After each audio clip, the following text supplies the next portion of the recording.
মানুষ কবরস্থানে যায় মরার আগে না পরে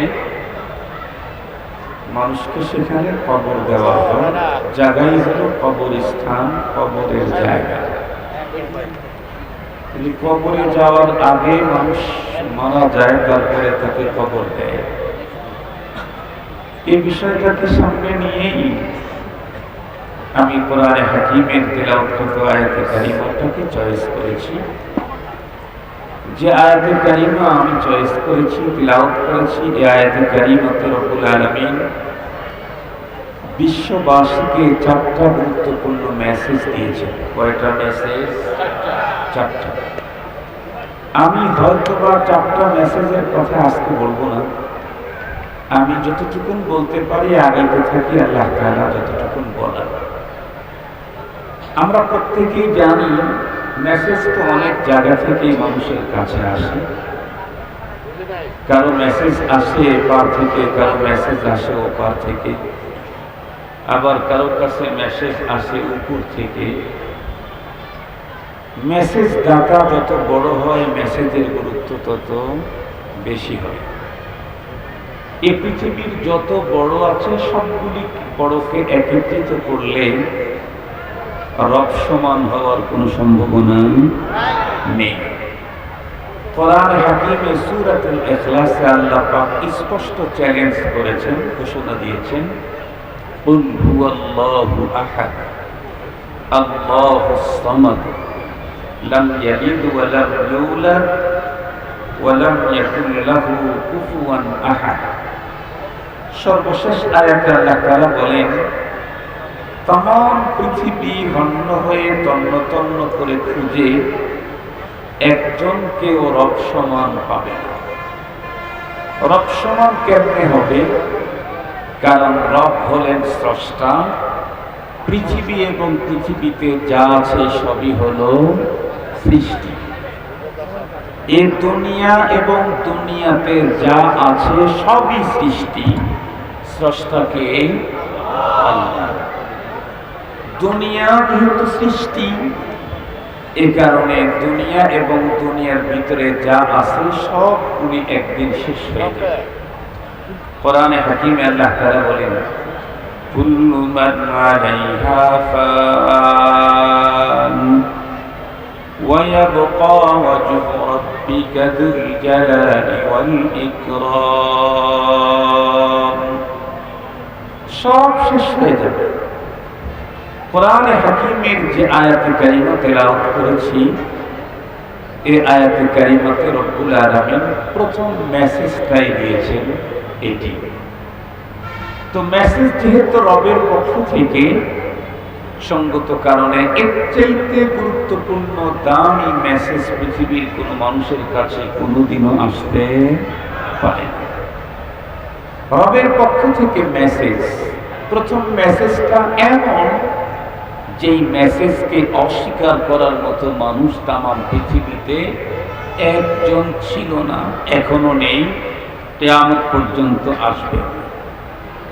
এই পৃথিবীতে রব অস্বীকার করার মতো বহু মানুষ আগেও ছিল, এখনো আছে। এই পৃথিবীতে কোরআন অস্বীকার করার মতো মানুষ অতীতে ছিল, এখনো আছে। এই পৃথিবীতে নবী রাসূলকে অস্বীকার করার মতো মানুষ অতীতে ছিল, এখনো আছে। এমনকি অতীতে তো নিজেকে রব বলে দাবি করার লোকও এসেছিল। তার মধ্যে সবচেয়ে জঘন্যতম বড় একজন, তার নাম হলো ফিরআউন। তার দাবি ছিল কি? আনা রাব্বুকুমুল আ'লা, আমি সবচেয়ে বড় খোদা। রব্বুল আলামিন পৃথিবীর সামনে প্রমাণ করে দিলেন, তুমি পৃথিবীর সবচেয়ে বড় খোদা নও, তুমি হলে পৃথিবীর সবচেয়ে শ্রেষ্ঠতম বেহুদা। বড় খোদা না বেহুদা? কেমনে? হযরত মূসা আলাইহিস সালাম পৃথিবীতে যাতে আসতে না পারে, এ কারণে হাজার হাজার বনি ইসরায়েলের শিশুদেরকে সে হত্যা করল। অথচ সেই মূসা পয়গম্বরকে তার বাহিনী দিয়ে, নিরাপত্তা দিয়ে লালন পালনের ব্যবস্থা কে করল? ফিরআউন নিজেই করল। ফিরআউন নিজে তার বাহিনী দিয়ে, নিরাপত্তা দিয়ে, তাকে খাবারের টাকা দিয়ে সব ব্যবস্থা করে তাকে লালন করল।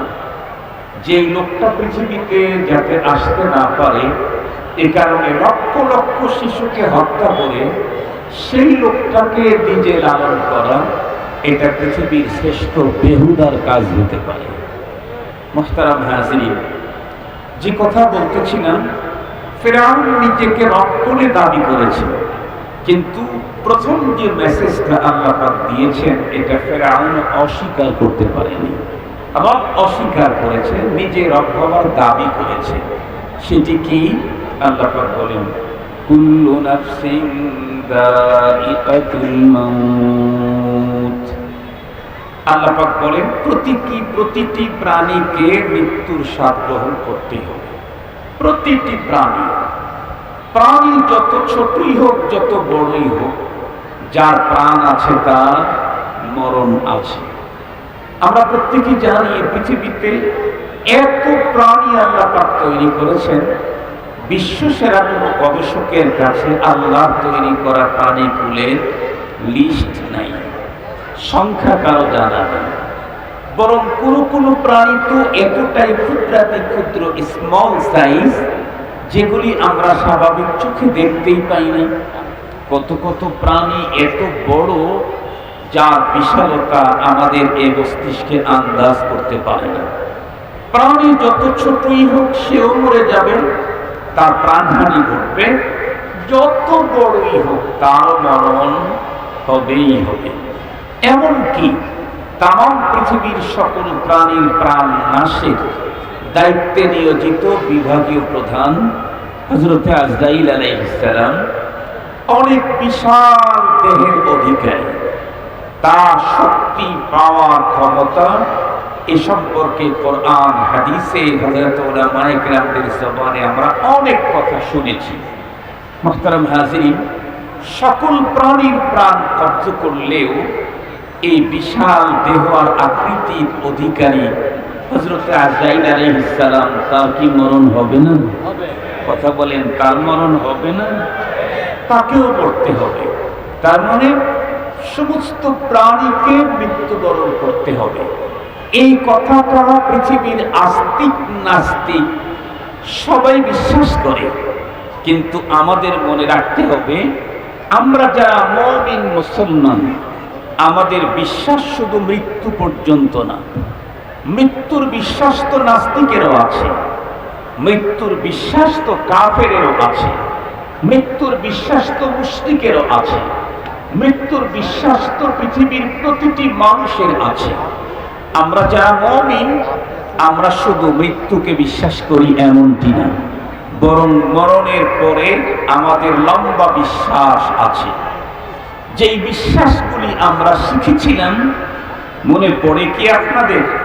ছোট্টবেলায় মর্নিং মক্তবে গ্রাম্য মুন্সির কাছে গিয়ে ফজরের নামাজের পরে মসজিদের বারান্দায় ভাঙ্গা চাটাইয়ের উপরে বসে গ্রাম্য মুন্সি আমাদেরকে কিছু শিখিয়ে দিয়েছিলেন।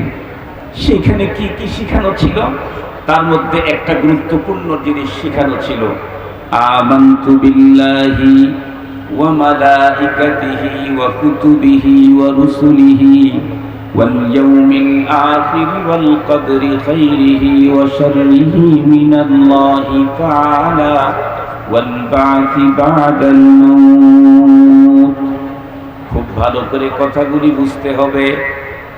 ছোট্টবেলায় মর্নিং মক্তবে গ্রাম্য মুন্সির কাছে যেই স্লোগানগুলি শিখেছিলাম, তার ভিতরে একটা স্লোগান হলো আমানতু বিল্লাহ, আর একটা স্লোগান হলো আশহাদু আল্লা ইলাহা ইল্লাল্লাহ, আর একটা স্লোগান হলো লা ইলাহা ইল্লাল্লাহ।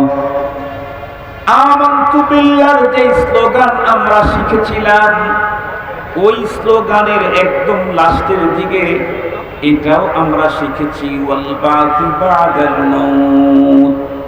আমাদের বিশ্বাস শুধু মৃত্যু পর্যন্ত না, মৌত কো সুমঝা হে গাফিল ইখতিতামে জিন্দেগি।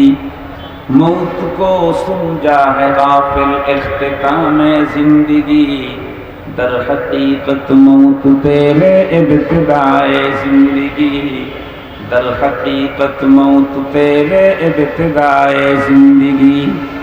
कदम सूए मरकाद नजर सूए दुनिया, कदम सूए मरकद नजर सूए दुनिया, किधर जा रहा है किधर देखता है, किधर जा रहा है किधर देखता है। আমরা মুমিন, আমাদের বিশ্বাস মৃত্যু পর্যন্ত না, আমাদের বিশ্বাস মৃত্যুর পরে আরো অনেক লম্বা, মৃত্যুর পরে লম্বা জীবনের বিশ্বাস আমরা আমাদের অন্তরে লালন করি। যেমন ইন্নাল হাউদা হাক্কুন ওয়াস সিরাতা হাক্কুন ওয়াল জান্নাতা হক ওয়ান নার হক ওয়াল হিসাব হক, এরকম লম্বা ফেরেশত আছে আমাদের বিশ্বাসে। মুহতারাম হাজিরিন, আমরা যেহেতু মৃত্যুর পরে আরেকটা জীবনের বিশ্বাস করি, আর ওই জীবনটাই হলো আমাদের মূল জীবন। দুনিয়ার 70, 80, 90, 100 বছরের এই জীবন, এটা হলো পরপারের মূল জীবনের ভূমিকা শুরু। মুহতারাম হাজিরিন, খুব ভালো করে বুঝবেন, সঙ্গত কারণেই কোন স্থায়ী এই জীবনের সুখ শান্তি আর ভোগ বিলাস এটা একজন মানুষের মূল টার্গেট হতে পারে না। একজন মানুষের মূল সফলতা ক্ষণস্থায়ী জীবনের সফলতা নয়, এই ক্ষণস্থায়ী জীবনের ব্যর্থতা মূল ব্যর্থতা নয়। মূল সফলতা কি? যে আয়াত পড়েছি, এই আয়াতে আল্লাহ তাআলা বলেন, ফামান যুহসিহা আনিন নারি ওয়া উদখিলাল জান্নাতা ফাকাদ ফাজ। প্রকৃত সফল তো ওই ব্যক্তি, যে ব্যক্তি পরপারে যাওয়ার পরে জাহান্নাম থেকে মুক্তি পেয়ে জান্নাতে ঢুকে যাবে। মূল সফলতা হলো তার। খুব ভালো করে বুঝবেন, দুনিয়ার জীবনের অনেক টাকা এটাও চূড়ান্ত সফলতা নয়। দুনিয়ার জীবনের অনেক পাওয়া, লম্বা টাইমের পাওয়া, এটাও চূড়ান্ত সফলতা নয়। দুনিয়ার জীবনের অনেক শক্তি, জনপ্রিয়তা, এটাও চূড়ান্ত সফলতা নয়। কেন? আপনাদেরকে বুঝবার জন্য ছোট্ট ছোট্ট কয়েকটা কথা বলি। ধরেন আপনাদের কারো সম্পদ বাড়তে বাড়তে বাড়তে বাড়তে আপনি বিল গেটসকে দ্বিতীয় নম্বরে ফেলে আপনি আগে চলে গেলেন। বিল গেটসের চাইতে আপনার সম্পদ বেশি হলো, ধরে নিলাম হয়ে গেল সম্পদ। আপনার গাড়ি কতগুলি আপনার কাছে হিসাব নেই, আপনি একটা ওয়ান টাইম ইউজ করেন। আপনি স্বর্ণ দিয়ে, ডায়মন্ড দিয়ে গাড়ি তৈরি করলেন, সব মেনে নিলাম। যা ইচ্ছে তাই খেতে পারেন, যা খুশি তাই পড়তে পারেন, যা খুশি তাই বলতে পারেন, যেদিকে খুশি সেদিকে যেতে পারেন, ইচ্ছা পূরণে কোনো বাধা আপনার নেই। তামাম ওয়ার্ল্ডে যখন তখন আপনি ঘুরতে পারেন, সব মেনে নিলাম। কিন্তু এই যে স্বাধীনতা আর এই মজা, এটা কি অনন্তকাল না সীমা আছে? কথা বলেন, কি সীমা? আল্লাহ পাক বলেন, লিকুল্লি উম্মাতিন আজাল, লিকুল্লি উম্মাতিন আজাল, ইযা জাআ আজালুহুম লা ইস্তাখিরুনা সাআতান ওয়া লা ইস্তাকদিমুন। मौत जिस दिन आ गई दुनिया की हालत क्या हुई, रूह तन से उड़ गई मुर्दा की हालत क्या हुई। जब मलाकुल मौत आवेगे तुम्हारे सामने, फिर तुम्हें फुर्सत न मिलेगी लब हिलाने के लिए। बाप भाई माँ बहन फर्जंद जन और यार गाँव